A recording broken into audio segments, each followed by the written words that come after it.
Hola amigos, welcome to my show, BodyTrust 17, Meat Eating, Good or Bad. I'm your host, Dr. Doug. So we're going to talk about meat today. Actually, animal-based food, but let me define meat. I use meat to refer to red meat, white meat. Also, I include fish and seafood in that because they are animals. So it's really the slaughtering of animals and eating them. Is this good for you or bad for you? We're going to delve into that. You could also include any animal-based food like dairy, eggs, even honey. I personally am what some people might call a flexitarian. It really depends on what my body wants. Now, when my body's hungry, it usually doesn't matter what it wants. I can overeat something. I can overeat meat, for example, and it will not feel good, or the taste will go down, right? Of course, at first I find out if I'm hungry. That's that empty feeling in the stomach area that motivates you to go out in the wilderness and get food, forage for food or hunt for food, fish for food. If I don't feel hungry, then meat is a bad choice, but so is vegetables. All food is a bad choice because the body doesn't want to eat when it's not hungry. And in that case, if you eat and you're not hungry, well, I would recommend, eat something watery. Eat watery foods because it's easier to process. It's not as toxic as something that's concentrated like meat. So vegetables and fruits. Predict your body will have less trouble with that. That's all. So now, a vegetarian means someone who does not eat meat or fish. It does not kill animals. Okay, so that's a vegetarian. A vegan is someone who does not eat meat or fish or dairy or eggs or honey or any animal-based food. It probably does not include bacteria, since we can't help but eat bacteria. But now, vegan and vegetarian are lifestyles. So it's not something that you do temporarily to improve your health. It's something you do for the rest of your life. Vegan, vegetarian, these are diets, and diets are rigid. So I have a problem with vegan and vegetarian lifestyles. They take willpower, first of all. It's not listening to your body. It's not trusting your body. It's willpower. And that gets into good and bad. So you're good for a while, and then what happens after you're good for a while? You're bad for a while. Of course, we all are. So rules, all these rules. People that live by a lot of rules, like dietary rules, it's really they're hiding their fear. It's this chronic fear that comes out in, I can't eat this, I can't eat that, I can't drink this, I can't drink that.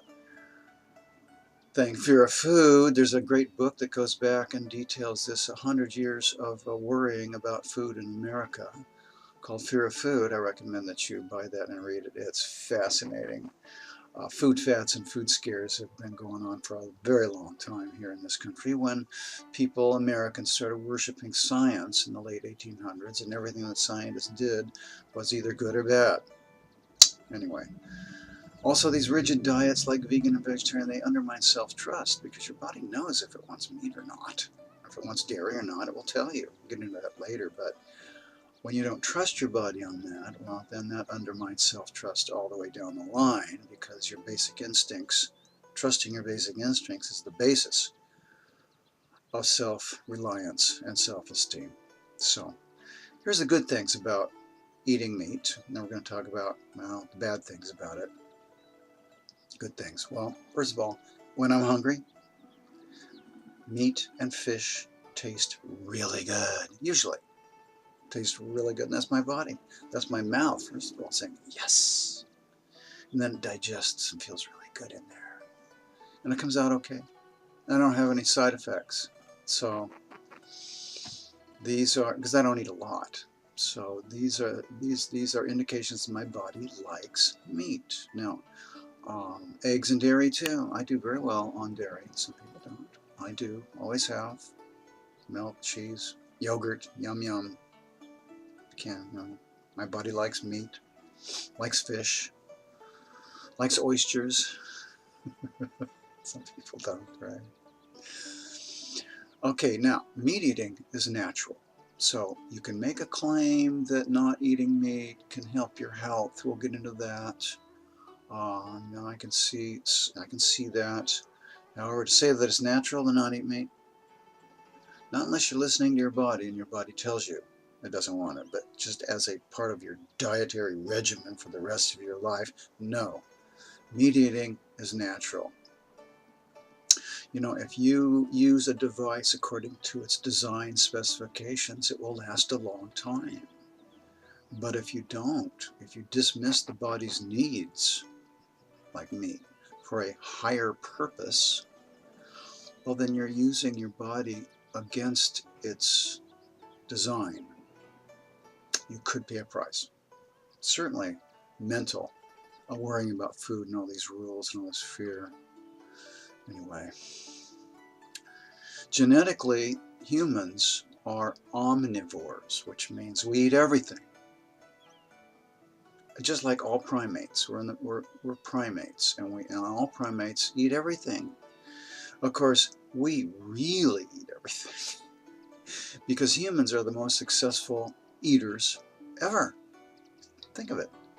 In the wilderness, we can dig, we can climb trees, right? We can reach mid-level, high level.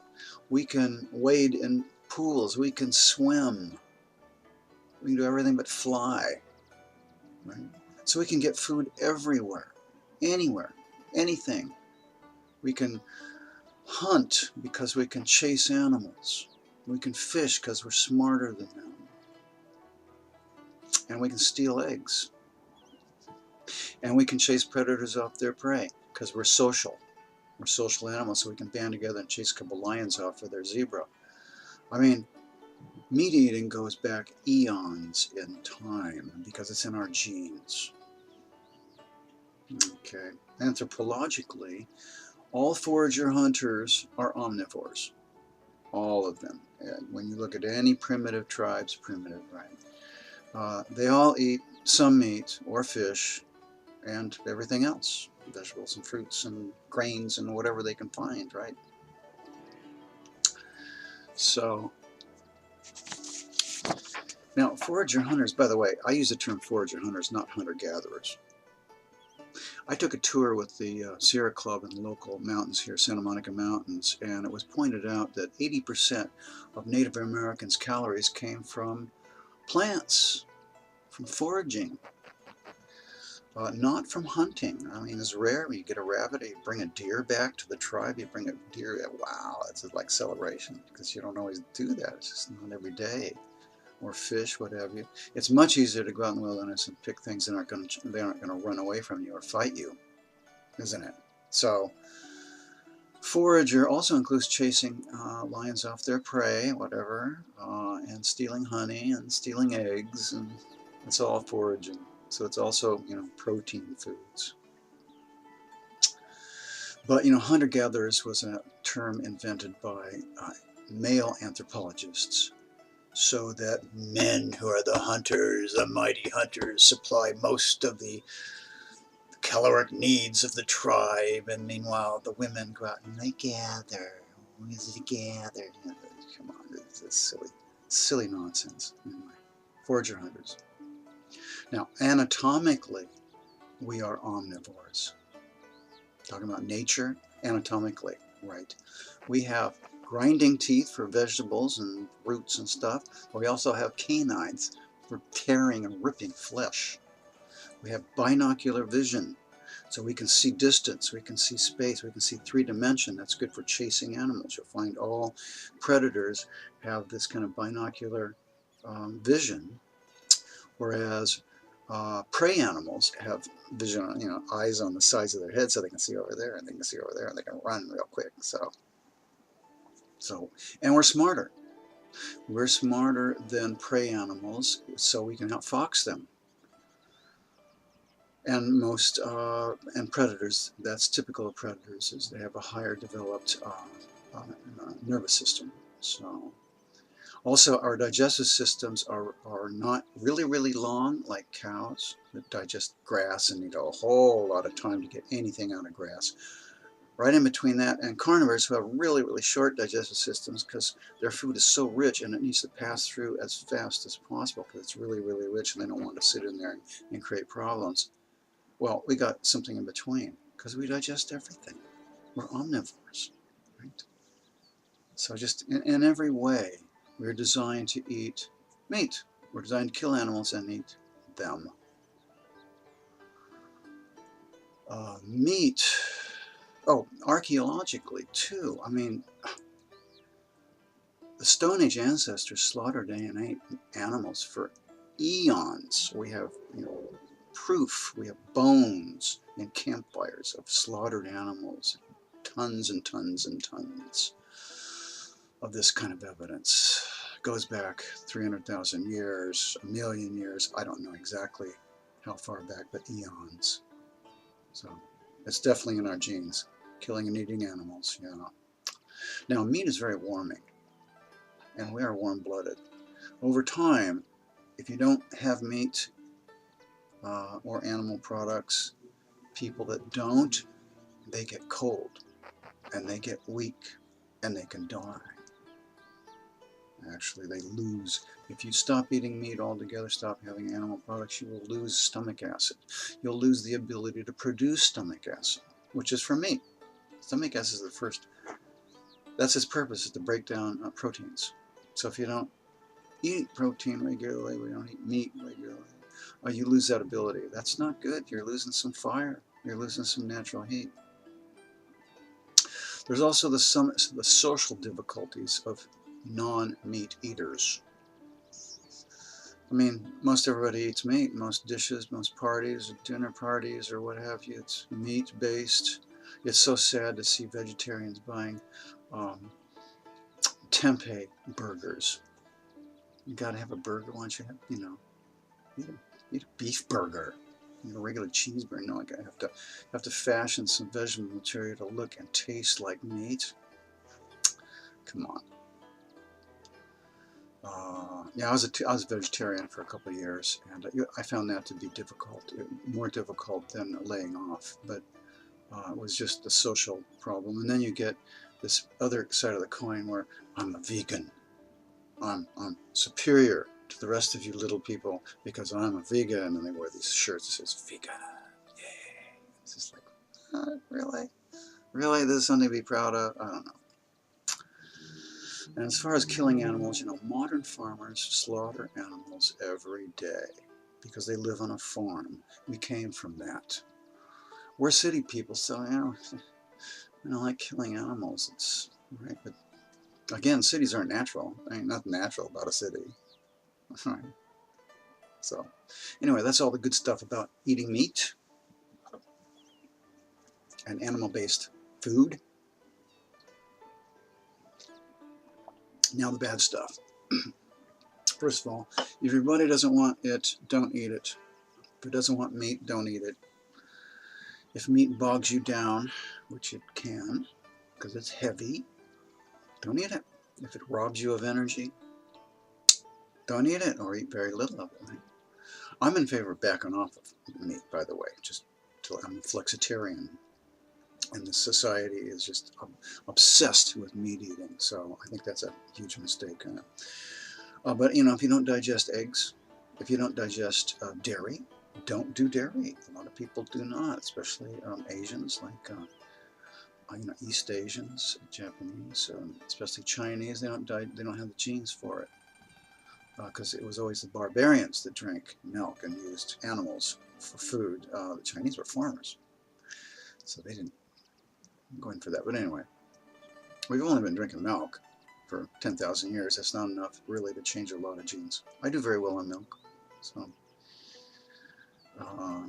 but there is an intolerance to agricultural foods like dairy and wheat and other agricultural foods. And so if your body doesn't do well on those, don't eat them, don't drink them. Okay. But if you're not hungry, you're going to have problems. Hunger is an indication that your digestion is very strong. strong enough for the rich animal-based foods that we're talking about here. If you're hungry, you can probably digest meat very well. But most Americans are never hungry. So, all the more reason to back off of meat. Back way off, yes. If you eat meat only, by the way, did you know that if you only eat meat, you'll starve to death? You'll grow skinny, pale, wither away, and starve. This is the basis of the Atkins diet. Of course, who can eat meat all the time, every day? Your body would, at a certain point, you'd start choking.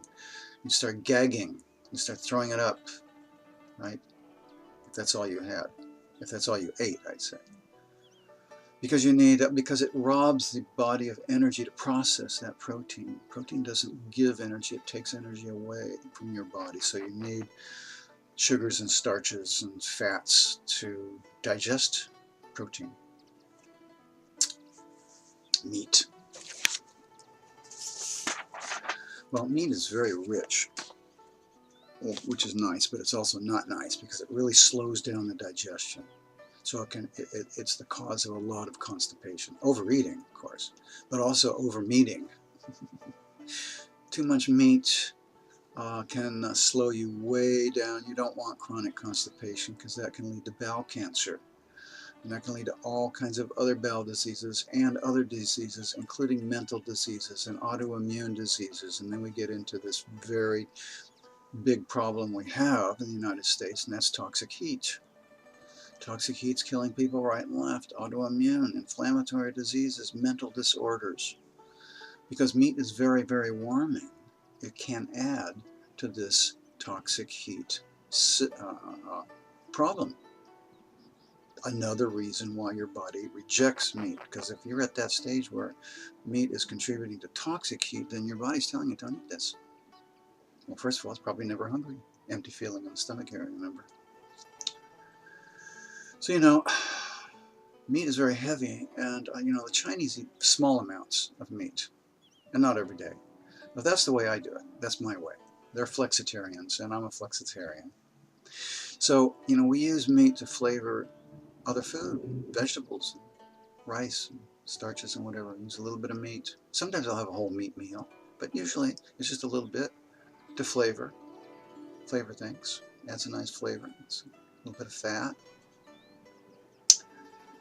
But when you eat too much meat, you know what happens. Not only you get constipation, you get those stinky farts. Oh yeah, this happens a lot with obese people who are very heavy weight. Overweight people is they've got all this toxic sludge inside their gut, and it ferments and it rots, and it creates that rotten egg smell. And a big contributor to that is excess meat, because meat's very slow, very hard to digest, and it will stagnate very easily. So, yeah, that's that stinky fart thing. Now, on the other hand, vegetables and fruits are very watery and very cooling. They have a cooling nature to them. So meat is very warming, vegetables and fruits are very cooling. So they're summertime, and they grow in the summertime. And the reason they have all that wateriness is to protect them against the rays of the sun in the summertime. So it will also protect you against heat. Another reason why people with toxic heat will gravitate towards vegetables and fruits if they listen to their bodies and do what their bodies tell them to. Raw is even more cooling. So cooking vegetables makes them more digestible, but it also takes some of it also adds heat. So if you eat them raw, they're very cooling, and my body prefers raw salads during the summertime more than meat dishes. Meat dishes more and soups more in the winter. Just feel better. It just feels better that way for me. So, yeah, less meat means more regular bowel movements if you're struggling with constipation. I recommend. You might check it out, see if meat really is that delicious or if you're just thinking it's delicious. Less meat means lower food bills. That's why it's nice. Meat, expensive. Animal products are expensive in general. It also means less cruelty to animals. So I don't like the way the animals are treated by this farm industry, and mega farming is truly despicable. And it's all for profit. It's not for growing food for you. Now, I buy my animal-based food mainly from Trader Joe's market in California that generally has range-fed and chemical-free animals for my dinner. Also, less meat means overall means less greenhouse gases. Animal flatulation, farting by cows and pigs and what have you, adds methane to the atmosphere. Methane is one of those greenhouse gases, and I mean giant herds of cows all over the world. They are adding to the problem of global warming. So less meat means less methane. It also means less CO2 and more oxygen. CO2 is the other main greenhouse gas because animals eat plants, and plants do the opposite of us animals. They breathe in CO2, bad stuff, and exhale oxygen, good stuff. So we want more oxygen, less CO2, more plants, less animals, especially food animals. Healthier biosphere. So that's all the bad stuff about meat I can think of. Now, one day soon, I mean over the next decade, all meat will be produced in factories by cloning, and that goes for vegetables and grains and even fruits and everything else. It'll all be factory produced. And we can return the land to nature and live there as well. In the late 2030s, my guess is that we'll turn to synthetic parts, body parts, and organs, which do not need food at all. Anyway, that's a little science fiction for you. Well, thanks for watching. This has been Dr. Doug with BodyTrust Weekly. Have a good day.